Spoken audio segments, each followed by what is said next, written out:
Bonjour, bonjour. Salut, c'est Charlie. On se retrouve aujourd'hui pour une nouvelle vidéo en Suisse à Insomniac. On est invité par Orange Cyberdéfense et je suis hyper heureux de pouvoir vous proposer ce format. Au programme, 2 jours à bloc, une avant-première au cinéma, un CTF bousculé par l'intelligence artificielle et encore et toujours votre éternel serviteur. L'inégalable couteau suisse de la cyber aux multiples talents... comment on dit déjà? Bon, aux multiples talents. Ah non. Je fais ce qu'il faut là. C'est dedans, ouais. Là. C'est hard. I've never done it. I've never achieved that thing. Bonsoir. On va se concentrer sur la route. Nous démarrons un road trip direction Insomniac avec Volker. Vous avez déjà vu à la Gréac. Volker qui avait fait une conférence qu'on avait interviewé. Petit insert du passage. C'est ça aussi les conférences de sécu. C'est l'occasion d'aller faire des road trips avec des potes. On va prendre, passer par Genève, etc. On va voir si on s'arrête acheter quelques montres. Au cas où, voilà. Si on a le temps. Et donc arrivé à Lausanne, petit repos ce soir. Et la première journée, c'est donc demain. Insomniac se fait jeudi, vendredi avec des confs, des workshops, etc. Et ensuite, vendredi soir, le CTF. On tourne ça comme on peut à l'arrache, en attendant que Elliot, donc, qui est mon cadreur pour ces 2-3 jours, nous rejoigne. Et donc en attendant, voilà, on va avoir un passage de 3 heures en voiture. Voilà, qu'on ne skippera pas, bien évidemment. Évidemment. Ce qu'on peut faire, j'avais prévu pour toi un happening. J'avais prévu de rien te dire. En fait, c'est au passage de la douane, je tape une Axel en fait. Ah bah allez. Moi je pense que les douaniers faut les choquer.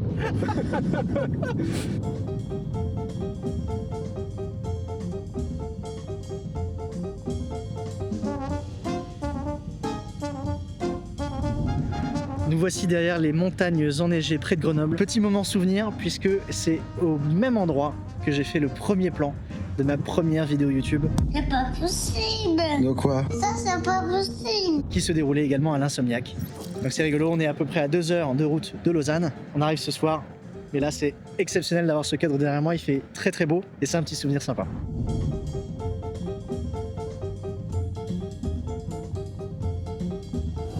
Bon, je viens d'arriver à Lausanne, j'ai déposé Volker à son hôtel, je suis arrivé au mien. Donc on va prendre possession des lieux, se reposer un petit peu, bosser un peu, peut-être jouer un peu, je sais pas, on va voir.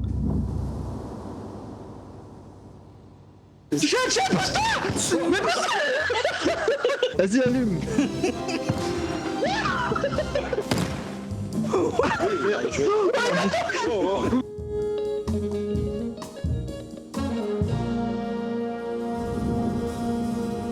Bienvenue au Swiss Tech Convention Center, c'est un des plus grands centres de congrès de la région lémanique.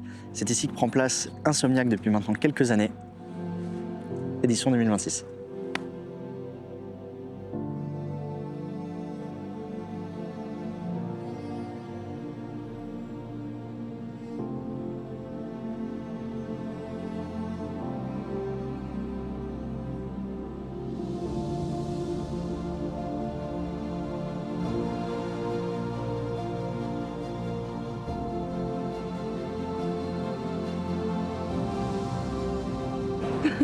C'est quand même la giga classe.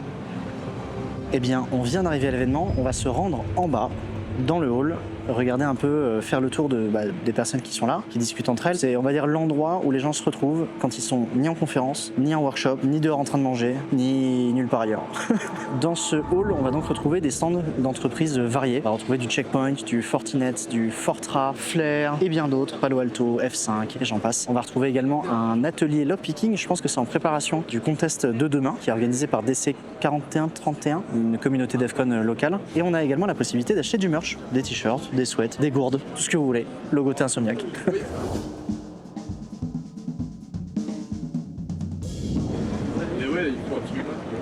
C'est très gênant.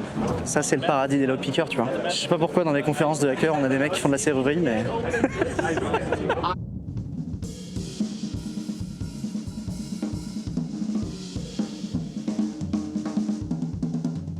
Je vais vous montrer un petit peu à quoi ça ressemble de faire du lockpicking à mon niveau, très simplement, d'accord? Donc on a un petit cadenas, comme ça. On va lui appliquer une certaine tension mécanique, ici, pour essayer de faire un effet de levier ici. Et avec un palper qu'on va ici essayer de toucher les différentes goupilles qui sont à l'intérieur. Et ce qui va se passer, c'est que parce que l'usinage, on va dire, de ce cylindre n'est pas parfait, certaines goupilles vont être amenées à se bloquer. Donc on va essayer d'aller les chercher avec ce palper, essayer de comprendre. On passe de goupille en goupille. Je reviens sur celles qui bloquaient pas tout à l'heure et là elles sont remises à bloquer un peu. Hop là, on ouvre notre cadenas.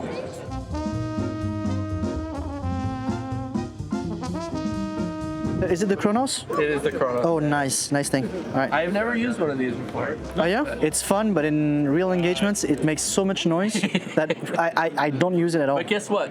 No one cares. But guess what? No one cares.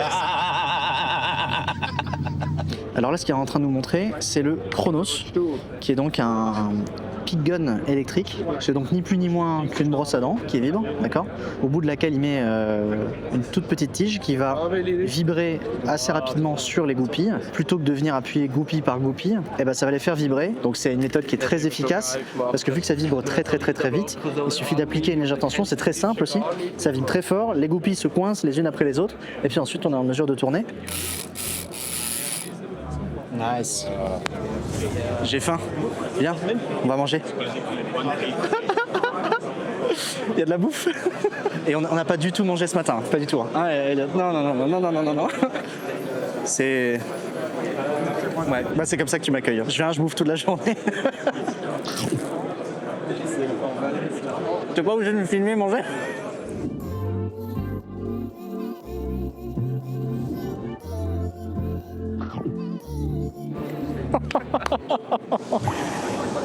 On est vraiment sur ce genre de plan. On est en train de tester l'eau. J'adore l'eau. Là, on est en face du Speakers Room. C'est la salle dans laquelle les conférenciers vont pouvoir se poser pour préparer leur conférence. C'est un endroit très cool pour faire l'unboxing de ce genre de choses. Ça, c'est ce que j'ai eu quand je suis venu faire une conférence. Ma première conférence ici, je crois. Et c'était dans cette Speakers Room que ça s'est passé. On va peut-être s'y poser un petit peu. Voilà, travailler. Corp fun.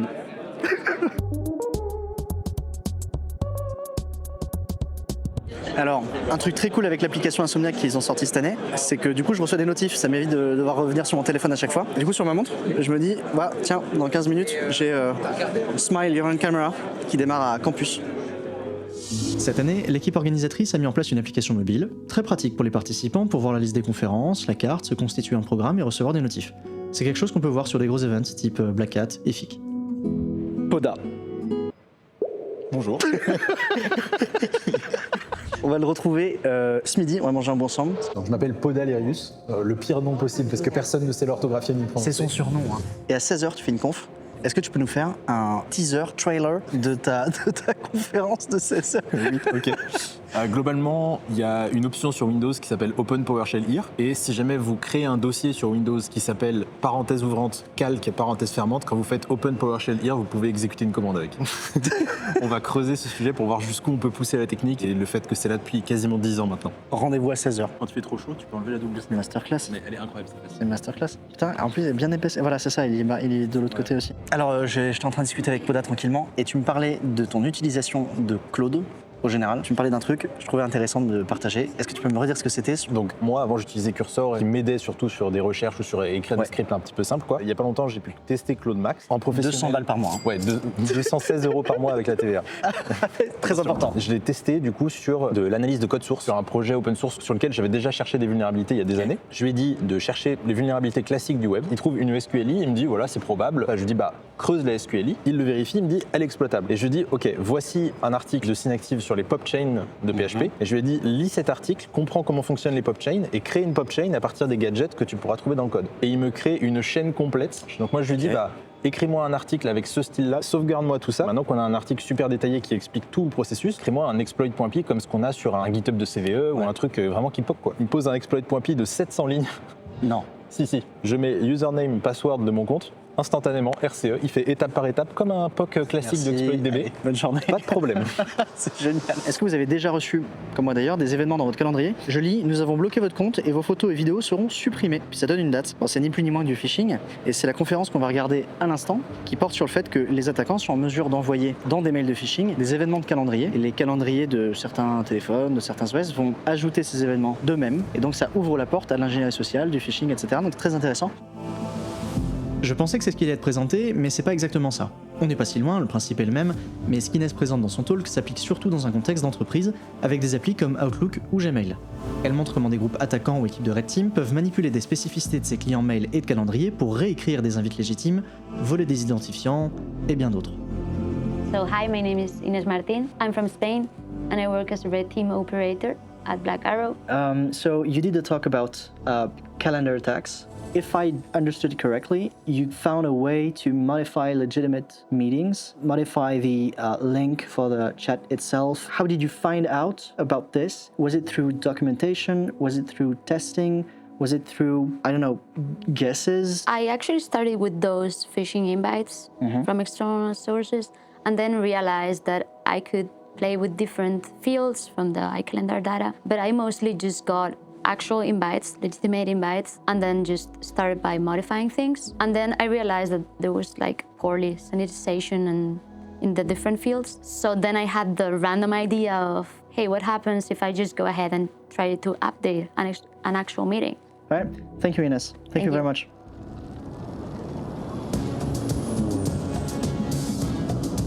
Alors la règle quand on va participer à un event, à une convention comme ça, c'est la douche, le sommeil et la bouffe, évidemment. Je sais pas si c'est ma règle ou si c'est une règle universelle. En tout cas là on s'arrête dans un petit restaurant italien, on va manger un bout avec Poda, qui va nous expliquer un peu ce que c'est d'aller préparer et faire une conf.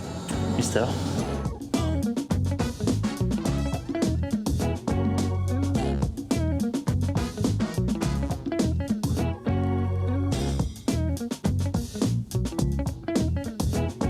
Aïe aïe aïe aïe aïe. Rémi Gasco, Podilarius. Podalirius. Ok, bon, on s'est pris un petit repas bien sympa, restaurant italien. Absolument. Alors, tu fais une conférence à 16h. Est-ce que tu peux nous dire comment tu te sens avant cette conférence? Bah stressé, ça fait toujours peur en fait de monter sur scène même après. Ça fait une trentaine de conférences que je fais maintenant depuis 2020 du coup. C'est un sujet que je connais bien parce que ça fait depuis 8 mois que je travaille dessus. Je sais très bien ce que je veux dire donc ça devrait aller. Mais les 5 premières minutes quand on monte sur scène et qu'on commence une conférence, honnêtement c'est un niveau de stress qui est fou. Mais au bout de 5 minutes, il faut savoir que souvent ça s'estompe et qu'après on peut vraiment se lancer dans le sujet et ça passe. Donc pour tous les conférenciers et conférencières jeunes qui commencent un petit peu les conférences, sachez que le stress ne part pas avec les années. C'est pas un truc dont il faut avoir peur en soi quoi. Ça va être dur dans les 5 premières minutes, mais si vous avez bien révisé votre sujet, vous connaissez bien ce que vous voulez dire, ça va. Et j'ai un petit tips pour ceux qui font une conférence pour la première fois par exemple, pour gérer le stress, les premières phrases, etc. Un des stress importants qui est partagé par la plupart des speakers, c'est de rester dans le timing. Petit tips pour rester dans le timing, c'est que je mets sur quelques slides que j'appelle des slides intercalaires, je vais mettre le timing auquel je dois être dans la conférence. Donc, par exemple, il y a la 20e slide, je dois être à la 22e minute et je vais mettre 22 dans un petit coin. Et l'autre tips, c'est de dire la première phrase de la conférence, je la prends par cœur. On évite d'être là, bonjour, oui, je suis venu parler de, je sais pas, c'est pas grave, on la prépare, on la prend, on la déroule et après le reste suit assez naturellement.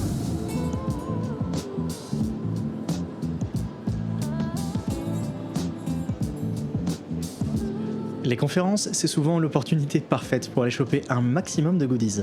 Et ça tombe bien, je suis venu préparer, avec nos magnifiques stickers Hexagol.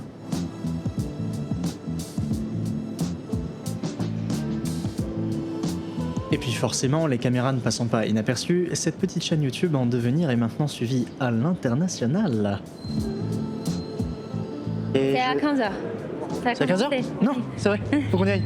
Cool, merci. Alors, on a une conférence ce matin animée par Mauro Eldridge et Einar Garcia, qui était hyper intéressante, qui portait sur l'analyse, le profiling d'agents d'APT nord-coréens qui essayaient d'obtenir un job de technicien IT par exemple ou développeur dans des sociétés latino-américaines, américaines ou européennes, ce qui leur permet d'obtenir un accès, d'obtenir de l'information, de peut-être avoir la possibilité d'introduire du code ou du malware. J'ai moi-même ma boîte en cybersécu, donc on fait d'autant plus attention. Je me doute que plein d'agences de renseignement et autres boîtes spécialisées connaissaient forcément ce mécanisme. Moi, je n'étais pas forcément au fait de ce truc-là. Ils en parlaient comme étant la première fois que publiquement c'était présenté, et c'est très intéressant de voir qu'il y a des agents nord-coréens qui parlent pas un mot d'anglais, qui s'aident de l'IA au quotidien pour essayer de créer un lien avec leurs collègues ou avec le recruteur. On les a vus même par ailleurs en interview animée par Alain Moy. On était tous ultra captivés par le truc. Il y avait un silence qui régnait en roi dans la salle. Par ailleurs, les deux gars ne s'étaient jamais vus jusqu'à présent. C'est la première fois qu'ils se voyaient à Insomniac. Et ça me faisait pas mal penser à ce que j'avais fait moi aussi avec un pote italien avec qui on s'est d'ailleurs jamais vu jusqu'à aujourd'hui. On avait bossé sur un sujet de conférence ensemble, sur un outil. Là, je me suis pas mal identifié à eux. J'étais bien loin de traiter le sujet qu'ils ont traité là. Je pense qu'il va y avoir donc une retransmission, une rediffusion de ce talk-là. Je le conseille à 200%.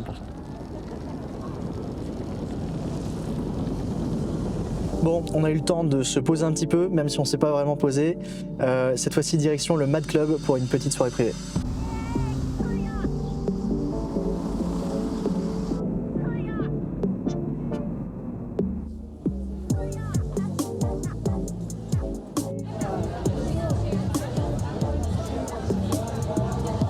Je ne comprends pas. Je ne sais pas. On vient d'arriver au MAD et vous m'entendez parler, ce qui est un problème parce que normalement on ne devrait pas s'entendre parler. Il est pourtant 21h15 et l'event devait démarrer, je crois, enfin les portes devaient ouvrir à 18h30. Est-ce qu'il s'est passé une bêtise de com ou est-ce que c'est moi qui me suis trompé? Bon, visiblement il y a un étage au-dessus, donc là donc il y a un rez-de-chaussée, il y a un étage 1, on est à l'étage 1, il y a certaines étage 2, on va voir des mecs qui descendent de l'étage 2, on va voir, on va regarder. J'entends du bruit déjà là, c'est pas mal. Oui, là c'est mieux. Ok, networking et networking. Là au moins on a les deux zones distinctes, ça c'est cool. Bon, en fait, fallait juste monter un petit peu plus, tu vois, fallait creuser.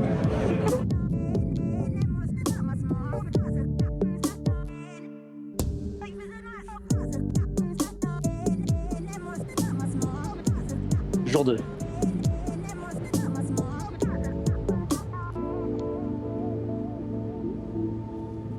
Alain Movat, je suis maintenant CTO d'Orange Cyberdéfense Suisse et anciennement pentester depuis 17 ans à peu près.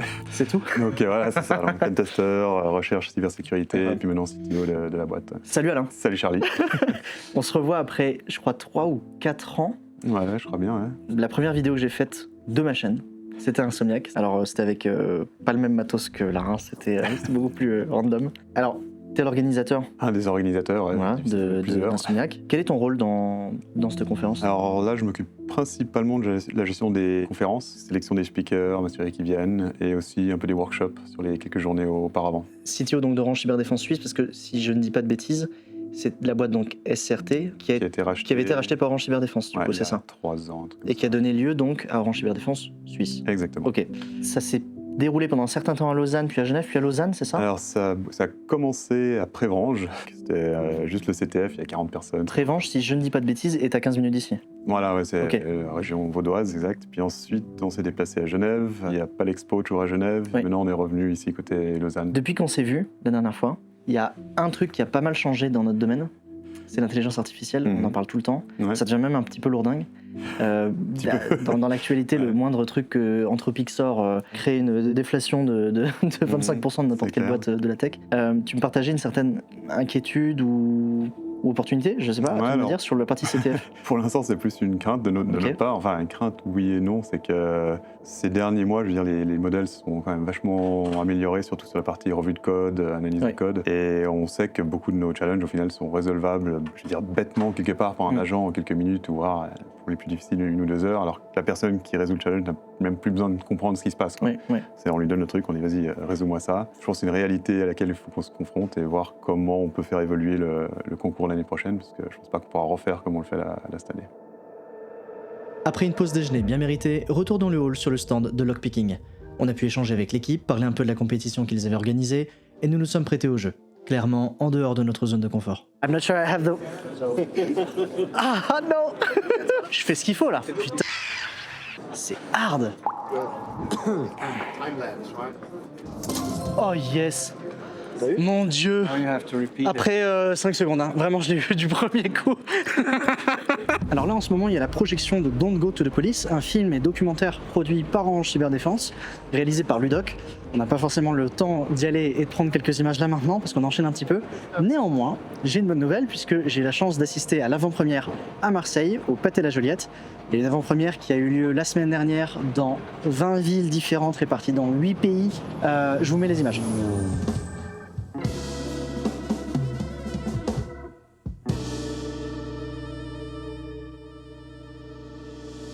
Le 7 décembre 2023 à 22h43, en un seul clic, plus de 350 000 entreprises ont été paralysées instantanément.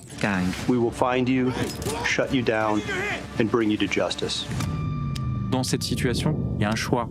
Je suis Rodrigue Levaillon, j'étais le directeur du CERT d'Orange Cyberdéfense lors de la cyberattaque qui a touché Coaxis en décembre 2023.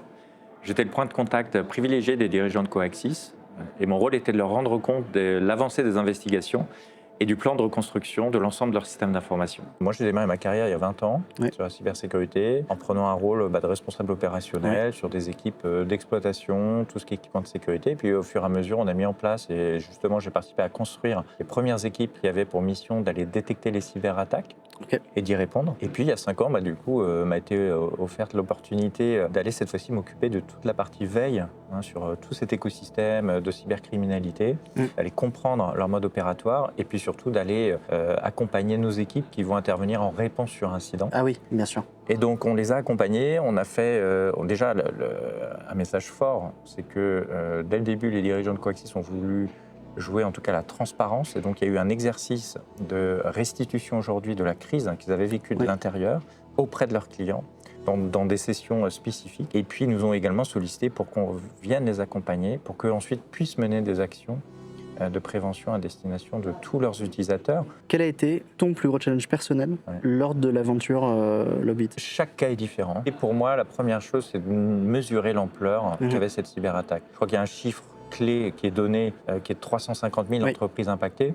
Quand moi j'arrive le vendredi matin et que je me retrouve activé par mes équipes et ensuite que j'ai les dirigeants de Coaxis en ligne, je ne mesure pas du tout en fait l'ampleur qu'a cette crise-là. Pour moi, c'est un incident de sécurité, une attaque ransomware comme on en a eu des dizaines dans les mois précédents. Et à ce moment-là, je commence à le comprendre. Quand j'ai Mathieu Bétou et puis ensuite Joseph. Et quand j'ai Joseph, et j'ai été très marqué par le premier échange que j'ai eu avec Joseph, qui m'explique l'impact qu'a la cyberattaque, qui n'est pas que pour leurs clients en fait direct, mais qui est également pour les clients de leurs propres clients. Et c'est là que je mesure en fait le côté systémique de cette attaque.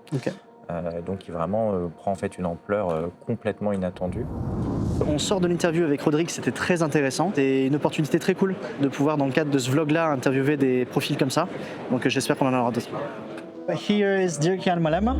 I have one question for you. You have created Outsider Security, and you are a well-known security researcher. How do you handle both security research while having your own company? So it's actually quite a good combination because I get most of my inspiration from actually looking at customer environments. So I go to a customer and I'll see like, okay, they use this product that I've never seen or I've never used, or they use it in a specific way that I'm not familiar with. I'll see something new and then I'm like, well, I don't have tools for this. I don't know how to analyze this environment. So I will write the tool, or I will like figure out how the product works, and sometimes like do some vulnerability research on that. I get most of my inspiration from real environments. It's always a balance. Like it's mostly a question of time. I try to spend the time well on the customer environment.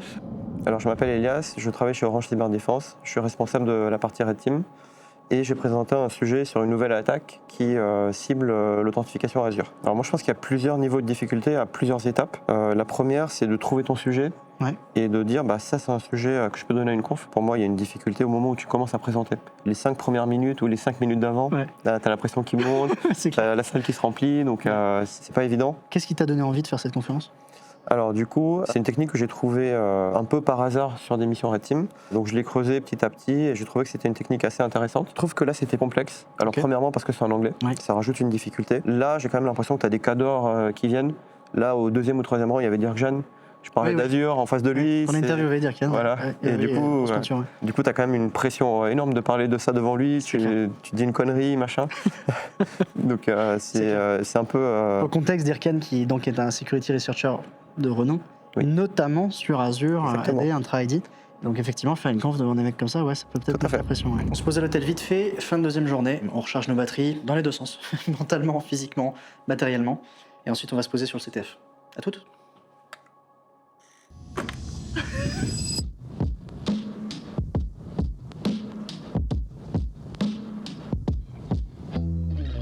Le CTF a commencé depuis maintenant 2 heures, on est dans cette salle énorme. On va retrouver à peu près 450 personnes qui compitent.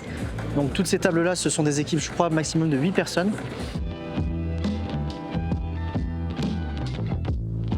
On va retrouver des équipes les plus importantes qui ont leur table réservée ici, si je dis pas de bêtises, et juste derrière, les admins.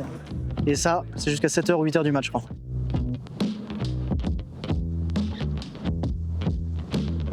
Ici sur ce challenge, on est sur The Quest. C'est un challenge qui est assez intéressant puisqu'il se matérialise, il a une représentation physique. Et donc dans cette boîte, on va probablement avoir les étapes suivantes de ce challenge. C'est probablement grâce à ce lecteur RFID NFC qu'on va peut-être mettre des coins, mettre des crédits pour pouvoir jouer. Et j'imagine qu'en jouant, on débloquera d'autres épreuves. Et ensuite, l'objectif, c'est qu'on ouvre cette boîte pour avoir le flag de The Quest. Je me suis lancé dans un petit urbex improvisé. Faut que je vous montre.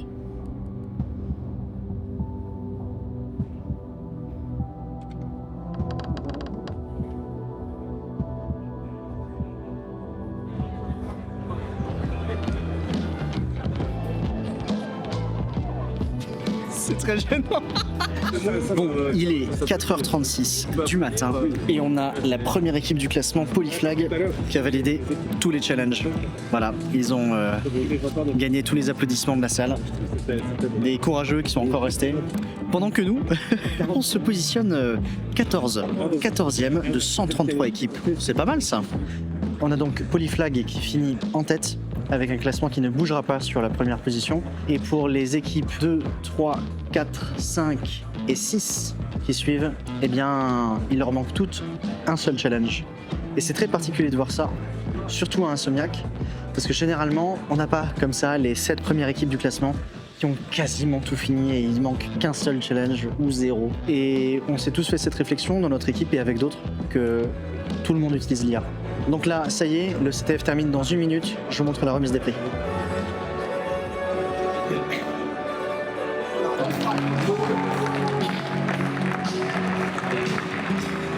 Aïe aïe aïe. 5h20, la remise des prix a eu lieu. Là, je vais aller récupérer quelques heures de sommeil avant de reprendre la route avec Volker direction chez moi. C'est un super CTF. Néanmoins, c'est vrai que l'IA joue un rôle de plus en plus important dans ce genre d'event. Donc c'est à se demander dans quelle direction ça va et si ça va continuer à exister à l'avenir et si oui, sous quelle forme. On est sur la route du retour après une très courte nuit de sommeil entre 6h et 10h. Ces 3 jours ont été intenses. Entre 2 jours de conférences dans tous les sens, on n'arrêtait pas. Des rencontres avec des speakers, des rencontres avec des participants tout simplement. Et ça a été l'occasion, comme d'habitude, vous connaissez la rengaine, d'échanger avec plein de monde, de faire de nouvelles rencontres. Je suis très reconnaissant d'Orange Cyberdéfense qui nous a invités. Cet accueil nous a permis d'avoir un accès très privilégié et c'était vraiment top. Ça nous a permis de couvrir des scènes et des choses qu'on n'aurait pas pu vous montrer si ça n'avait pas été le cas. Il y a d'autres événements qui arrivent très bientôt, le FIC dans 2 semaines, le Faune auquel j'ai été il y a quelques jours. Et d'ici la fin de l'année, on aura plein d'autres événements auxquels on va pouvoir participer. Donc si cette vidéo vous a plu, n'hésitez pas à le faire savoir. C'est un gros travail qu'on a de notre côté pour pouvoir produire ce genre de contenu. Mais c'est très plaisant de le faire. Et c'est toujours sympa de vous rencontrer en conférence. Donc j'espère qu'on aura encore d'autres occasions d'ici la fin de l'année. A plus.